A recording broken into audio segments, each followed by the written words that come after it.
My wife took my dream trip with my boss. She sabotaged my work, made me miss my flight, and checked into our luxury suite with him. But his wife had a plan for revenge. Hey, Reddit. My name is Daniel, and if you had told me 6 months ago that my life would turn into a full-blown soap opera, I would have laughed in your face. But here I am, living proof that betrayal can come from the people you trust the most. I used to think I was a pretty chill guy. Jealousy wasn't really my thing. I had a steady job as a graphic designer, a wife I adored, and a small circle of friends I considered family. Life was predictable, comfortable. Maybe too comfortable. Because while I was busy believing in my perfect little world, my wife, Julia, was busy destroying it. It started with small things, stuff you wouldn't normally think twice about. Late nights at work, which made sense since she was a corporate lawyer and always had some case keeping her busy. New clothes, okay, maybe she just wanted to freshen up her wardrobe. But then there was the perfume. Not the usual floral scent she wore, but something deeper, muskier, the kind of perfume that lingers in the air long after someone has left. And the phone god, the phone. We used to be one of those couples who left their phones lying around without a second thought. But now Julia's phone never left her side. She would angle the screen away from me when a message popped up, brush off my questions with a tight smile, and say, just work. I told myself I was being paranoid. That I was overthinking things. We had been together for 5 years, married for 2. She had never given me a reason to doubt her. Until the night everything changed. It was a Wednesday. I remember because she came home late again, but this time there was something different about her. She looked happy. Not exhausted, not frustrated with work. She was glowing. Relaxed. A woman in love. And it wasn't with me. She flopped onto the couch next to me, kicked off her heels, and reached for her phone. Then, for the first time in weeks, she made a mistake. She left it unlocked on the armrest when she got up to grab a glass of water. I don't know what made me look. Maybe it was instinct, maybe it was that nagging feeling in my gut that had been screaming at me for weeks. But I did. And the second I saw the message on the screen, my world tilted off its axis. I miss you already. Last night was incredible. The sender was saved as just R. I stared at the screen, my stomach twisting into knots. The message cut off there, but I didn't need to see the rest. I knew. She was cheating on me. And I had no idea who her was. Julia came back, completely oblivious to the fact that I had just watched our marriage shatter in real time. She curled up next to me, resting her head on my shoulder like nothing had changed. But everything had changed. I didn't confront her. Not yet. I wasn't the type to throw accusations around without proof. If this was happening, I needed to know the full extent of it. So I stayed quiet. I acted normal. I let her kiss me goodnight. And then, when she fell asleep, I lay awake staring at the ceiling, wondering how the hell my life had come to this. I was going to find out who her was. And when I did, Julia would regret ever thinking she could get away with this. For the next few days, I played the role of the oblivious husband perfectly. I smiled when she smiled, kissed her good morning, and pretended I wasn't dying inside every time her phone buzzed with a notification. But inside I was unraveling. I needed answers. So I did what any desperate man would do. I started investigating. I waited until Julia was in the shower, then grabbed her phone from the nightstand. My hands were shaking as I scrolled through her messages. Most were work-related, some from our mutual friends, but then there he was. Raphael. The message history wasn't long.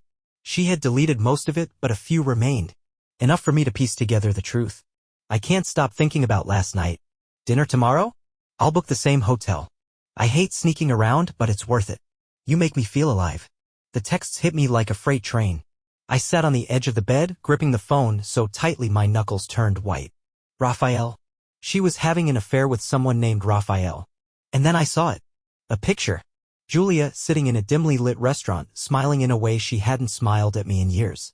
Across from her, a man I recognized instantly. My boss. Raphael Calderon. A wave of nausea crashed over me. This wasn't just some random guy. This was the man who signed my paychecks. The man who had invited us to his home for dinner, toasted to our anniversary, looked me in the eyes and shook my hand while sleeping with my wife behind my back. I felt sick. But more than that, I felt rage. I wanted to storm into the bathroom, shove the phone in Julia's face, and demand to know how long this had been going on. But something held me back. If I confronted her now, she'd deny it. She'd twist the narrative, make excuses. I needed more than messages. I needed undeniable proof. So I took screenshots of everything, emailed them to myself, and placed her phone back exactly where I found it. And then I made a plan. I started paying closer attention to Julia's behavior. She had become predictable, leaving early, coming home late, claiming to be exhausted, but never too tired to send secret messages to Raphael. I told her I had to work late on Friday. She barely reacted, too busy smiling at whatever was on her phone. That was the night I followed her. She left the house at 7:30 p.m., dressed in a sleek black dress I had never seen before. Her hair was perfect, her makeup flawless. She looked like a woman going on a date, not a wife heading to a late-night meeting. I kept my distance, trailing her car through the city until she pulled into the parking lot of the Rosalind Hotel. She didn't hesitate. She walked in like she belonged there. I waited 10 minutes, then followed. The receptionist barely glanced at me as I strolled through the lobby. I checked the restaurant first, empty. Then I spotted the elevators. I took a wild guess and went to the top floor. As soon as I stepped out, I saw them. Julia, my wife, pressed against the door of a luxury suite, lips locked with Raphael Calderon, his hands gripping her waist, pulling her closer. And just like that, any hope that this was a misunderstanding shattered. I took out my phone, snapped a photo, and turned around. I had seen enough. I wasn't going to fight for a woman who didn't respect me. I wasn't going to beg for explanations. Julia and Raphael had betrayed me, but they had no idea what was coming next. I barely remember driving home that night. My hands were gripping the wheel so tightly I thought I might snap it in half. My heart pounded in my ears, a dull roar of betrayal and rage mixing into something I couldn't quite control. But I didn't break anything. I didn't scream. I didn't do any of the things I thought I might do in this situation. Instead, I sat in the dark and plotted. See, I could have confronted Julia right then and there. I could have walked up to them in that hotel hallway and watched the horror bloom on her face. I could have made a scene, yelled, thrown punches. But that wasn't good enough for me. Julia had been careful, deleting messages, hiding her tracks. She thought she was smart. But now I had everything: screenshots, messages, and now, the ultimate piece of evidence. A photo of her and Raphael wrapped around each other like horny teenagers. I wasn't going to throw all of that away on a moment of anger. No, I was going to ruin them both. And I knew exactly where to start. The next day I called in sick to work. Not because I was sick, but because I had someone to meet. Someone I never expected to be on my side. Raphael Calderon was a powerful man. Rich, well-connected, untouchable in the corporate world. But he had one weakness. His wife. Her name was Isabella Calderon. She was elegant, ruthless, and had a reputation for destroying anyone who crossed her. If Julia thought she was playing some harmless little game, she had no idea who she was dealing with. I found Isabella's number buried in an old work email chain from when Raphael had invited us to a holiday party at their mansion. I had never spoken to her one-on-one before, but that was about to change. I texted her first. "We need to talk. It's about your husband. Meet me at Briarwood Cafe at noon." I didn't expect a response. I figured she'd ignore me, block my number, or maybe even tell Raphael. But 2 minutes later, my phone buzzed. "I'll be there." Oh, this was going to be interesting. At exactly noon, I walked into the cafe and spotted Isabella sitting in the corner. She was wearing a crisp white blazer, sipping an espresso like she owned the place. When she saw me, she didn't smile. She didn't even look surprised. She just tilted her head and said, "I assume you have proof." Damn. Straight to business. Without a word, I pulled out my phone and slid it across the table. She picked it up, her expression unreadable as she scrolled through the messages. The photos, the undeniable evidence that her husband was screwing my wife. For a long moment, she said nothing. Then, finally, she let out a small, humorless laugh. "I should have known." She set the phone down carefully, as if it might explode. Then she met my eyes, and for the first time, I saw something dangerous lurking beneath the surface. "You want revenge?" she asked. I didn't hesitate. "Yes." She smiled. "Good. So do I." And just like that, Isabella Calderon and I became unlikely allies. Isabella wasn't like me. I was angry, yes, but my rage was wild, unfocused. I wanted justice, but I had no idea how to execute it without throwing my entire life into chaos. Isabella, on the other hand, was calculating, controlled. The moment she decided to destroy Raphael, she was already 5 steps ahead of him. She leaned back in her chair, her fingers tapping against the porcelain cup and thought. "How long has it been going on?" she asked, her voice eerily calm. "At least a few months," I said, my throat tight. "Maybe longer." Her lips pressed together in a thin line. Not sadness, not heartbreak, just quiet, simmering fury. She exhaled slowly, like she was measuring every breath before speaking again. "And you're certain you want to see this through?" I nodded. More than anything. Her eyes met mine, assessing me for a moment before she reached into her purse and pulled out a sleek black notebook. "Good. Then let's begin." I expected her to yell, cry, maybe even throw something. But Isabella Calderon was not the kind of woman who crumbled. No, she built empires, and when someone tried to betray her, she burned them to the ground. We started with gathering every piece of evidence we could. My screenshots were good, but Isabella had access to things I didn't. Raphael was reckless, sloppy even. She found credit card charges for hotel rooms, restaurant reservations, and even expensive gifts she had never received. She had a team of lawyers on speed dial and a private investigator who, within 48 hours, handed her a folder full of Raphael's dirty little secrets. And not just about Julia. Turns out my wife wasn't the first. Typical, Isabella muttered, flipping through the pages with barely a flicker of emotion. He always had his indiscretions. But your wife? That was his biggest mistake. I swallowed the lump in my throat. Why? Her eyes flicked up to me, a cold smile forming. Because this time he did it with someone foolish enough to get caught. And now I have everything I need to destroy him. I should have felt triumphant. I should have been satisfied knowing Raphael's empire was about to crumble. But all I could think about was Julia, how I had spent years loving a woman who had so easily thrown me away. Isabella must have noticed because she set the folder down and said, "If you want to hurt her, let me handle it. She won't recover from what's coming next." I wasn't sure what she meant by that, but I didn't ask. I just nodded. The night of Raphael's downfall came sooner than I expected. A week later, Isabella invited Raphael to an exclusive charity gala, one that was swarming with the city's wealthiest and most powerful people. He arrived with Julia on his arm, dressed to perfection, completely unaware that he was walking into a trap. Isabella played the role of the devoted wife flawlessly. She kissed Raphael's cheek when he arrived, smiled sweetly at Julia like she wasn't plotting her destruction. And then, at the peak of the evening, she struck. A projector screen flickered to life behind the stage. The crowd hushed, expecting a slideshow of the charity's achievements. Instead, they got something else. Messages. Photos. Hotel receipts. Proof of Raphael's affairs, one after another, all laid out in cold, brutal clarity for the entire elite social circle to see. Gasps rippled through the room. People exchanged horrified whispers. And in the middle of it all, Raphael stood frozen, his face pale, his entire world unraveling in real time. Then Julia's name appeared. One final message, blown up on the giant screen for everyone to see. "Once your wife is out of the picture, we can finally have the life we deserve."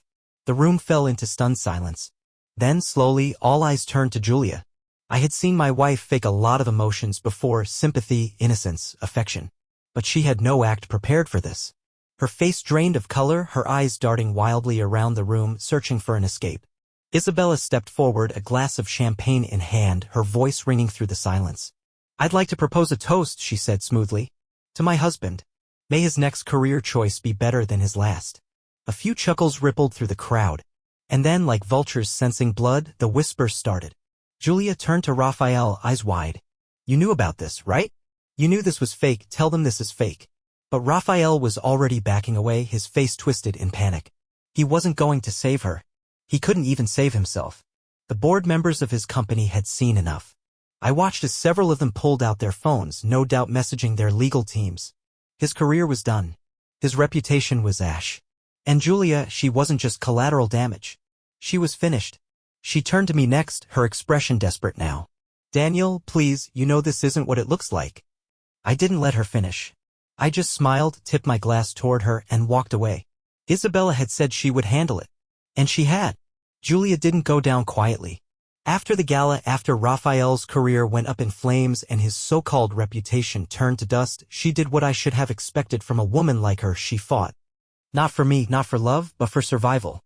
I heard from a mutual acquaintance that she showed up at Raphael's penthouse that same night, demanding he fix it.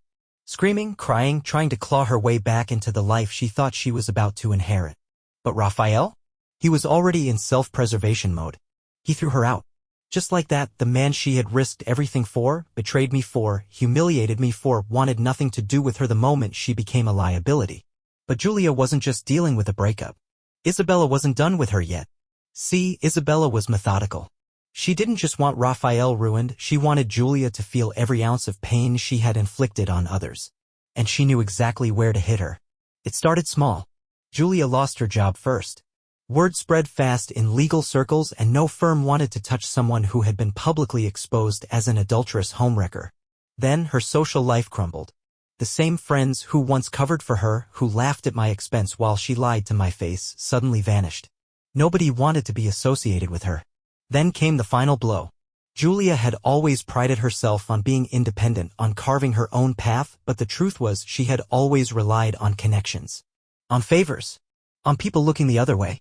And now all of those doors were slammed shut. I saw her once, about a week after everything went down.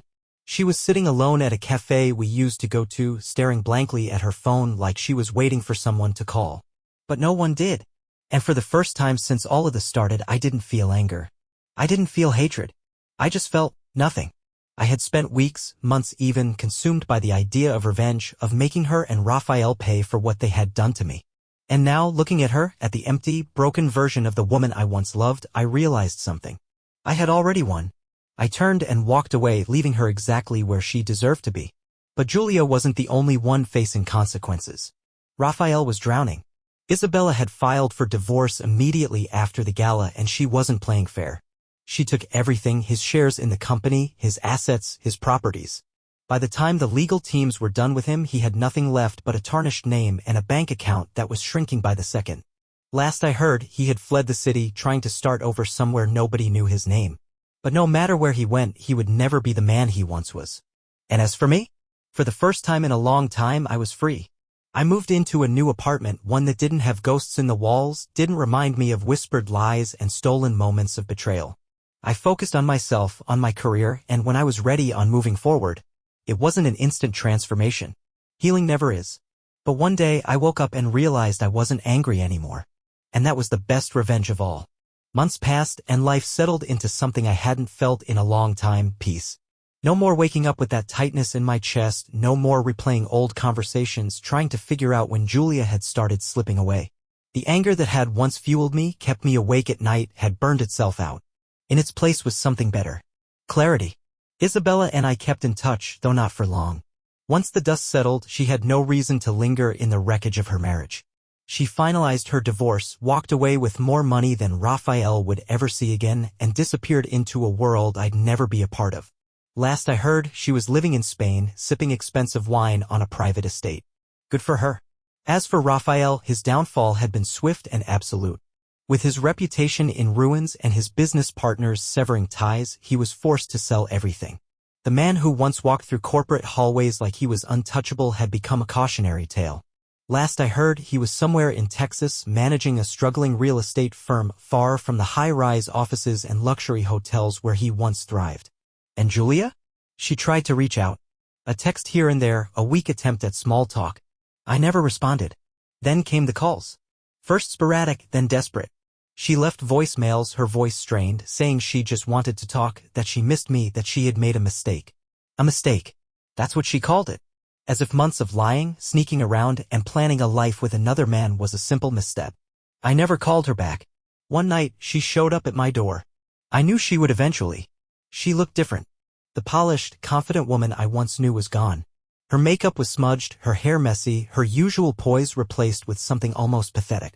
Daniel, she started, her voice soft, almost hopeful. Can we talk? I leaned against the doorframe, arms crossed. About what? Her eyes flickered with something, maybe regret, maybe just the realization that I wasn't the same man she had left behind. I don't know how things got so messed up. I let out a short laugh. Really? You don't know. She flinched. I wasn't thinking, Aya. You were thinking, I interrupted. You just didn't think you'd get caught. She swallowed, glancing down at her hands. I lost everything, Daniel. The job, the friends. Raphael. I smirked. Raphael threw you out the second you stopped being convenient. Shocking. Tears welled up in her eyes. I don't expect you to forgive me, but I held up a hand. I don't hate you, Julia. You're not worth that kind of energy anymore. She opened her mouth like she wanted to argue, but she knew.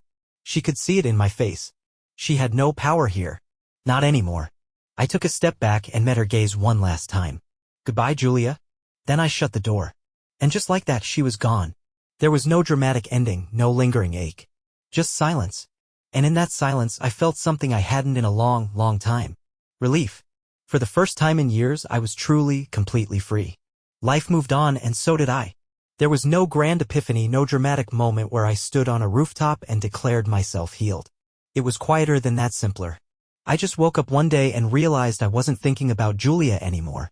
She wasn't a ghost in my mind, haunting my every move. She was just gone. I focused on myself. Work became my anchor, and without Raphael pulling strings behind the scenes, I actually started getting the recognition I deserved. Promotions that had once seemed impossible were suddenly within reach. Turns out, when you remove toxic people from your life, opportunities start to appear on their own. I moved into a new apartment, not out of necessity, but because I wanted a fresh start. No memories of Julia's perfume lingering in the air, no echoes of late-night arguments or fake smiles. Just a place that was mine, filled with things that made me happy. I started going out again, reconnecting with old friends, the ones who hadn't abandoned me when everything fell apart. It was strange at first, learning how to enjoy life without the weight of betrayal sitting on my chest, but little by little I remembered who I was before all of this. And then, one night, I met her. Her name was Ava. She wasn't like Julia. There were no games, no carefully crafted lies hiding beneath her smile. She was warm, genuine, the kind of person who laughed with her whole body and never felt the need to check her phone every 5 minutes. We met at a bookstore, of all places. I was picking up a novel I'd been meaning to read for months, and she was standing in the same aisle, struggling to reach a book on the top shelf. Need a hand? I asked, already reaching for it. She grinned. I was just about to climb the shelf, but sure, that works too. I laughed, handing her the book. Would have been impressive though. Or tragic, she said, tucking it under her arm. So, do I owe you a debt of gratitude for saving me from public humiliation? Just a coffee, I joked. She tilted her head, considering me for a moment before smiling. All right, coffee it is. I hadn't been looking for love. I hadn't even been looking for a date. But something about Ava was different. There was no pressure, no expectation. Just two people sitting in a quiet cafe, talking about books, movies, life. And for the first time in what felt like forever, I wasn't thinking about the past. I was thinking about the future. Ava and I took things slow. I wasn't in a rush, and neither was she. There was something refreshing about that, about being with someone who didn't make me second-guess every conversation, who didn't leave me waiting for a hidden meaning behind her words. With Ava, what you saw was what you got. We started with coffee. Then another. Then dinners, late-night walks, movie nights where she made fun of my terrible taste in action films. She didn't push for details about my past, but when I told her, she just listened, no judgment, no pity. Just understanding. She sounds like an idiot, Ava said one night after I finally told her about Julia and Raphael. We were sitting on my couch, a half-empty pizza box between us, an old crime thriller playing in the background. I smirked. She was. And the guy? Even worse. She shook her head. I'll never get people like that. You have something good, something real, and instead of appreciating it, they throw it away for, what? A cheap thrill. I shrugged. Some people always think there's something better waiting for them. Until they realize there isn't, Ava added. I nodded. Julia had learned that lesson the hard way. Last I heard, she had left town, burned every bridge she had left, and was trying to start over somewhere new. I had no idea where, and honestly, I didn't care. Ava studied me for a moment, like she was searching for something in my expression. You ever think about getting back at them? Like, beyond what you already did? I thought about it for a second, then shook my head. Nah. I don't need to. They already lost everything. She smiled. Good answer. Being with Ava didn't feel like a rebound, didn't feel like I was trying to fill some void left behind by Julia. It felt real. Easy. One night, months after we first met, we were walking along the river, the city lights reflecting in the water, when she slipped her hand into mine. Just like that, simple, effortless. I looked at her, and she smiled like she had always known we'd end up here. And maybe she was right. Because for the first time in a long time, I wasn't thinking about the past. I was just happy. Months turned into a year, and my life felt like my own again. The past, once a gaping wound, had faded into nothing more than a scar, something I barely noticed anymore. Julia, Raphael, the betrayal, the anger, none of it mattered now. What mattered was the life I had built after it. Ava and I moved in together. It wasn't some grand, dramatic decision, it just felt right. One day, we were spending all our time at each other's places, and the next, we were shopping for furniture, laughing over who got to claim the bigger closet. I had never known love could be this easy. With Julia, I had spent so much time trying to be enough, trying to prove myself, trying to keep something together that had already been broken. With Ava, I never had to try. One evening, we were sitting on the balcony of our new apartment, watching the sun set over the city. She was curled up next to me, sipping a glass of wine, her head resting on my shoulder. "You ever think about them?" she asked, her voice soft. I knew who she meant. I thought about it for a second, really thought about it, and then I shook my head. "No." She smiled, pressing a kiss to my cheek. "Good." And it was. Because in the end, the best revenge wasn't destroying the people who had hurt me. It wasn't watching Julia's life fall apart or knowing Raphael would never reclaim his power. The best revenge was this. Sitting next to a woman who truly loved me. Living a life free of lies, of betrayal, of toxicity. Finding happiness, not because I needed to prove anything to anyone, but because I finally understood that I deserved it. I had one. And I didn't need anyone else's downfall to prove it.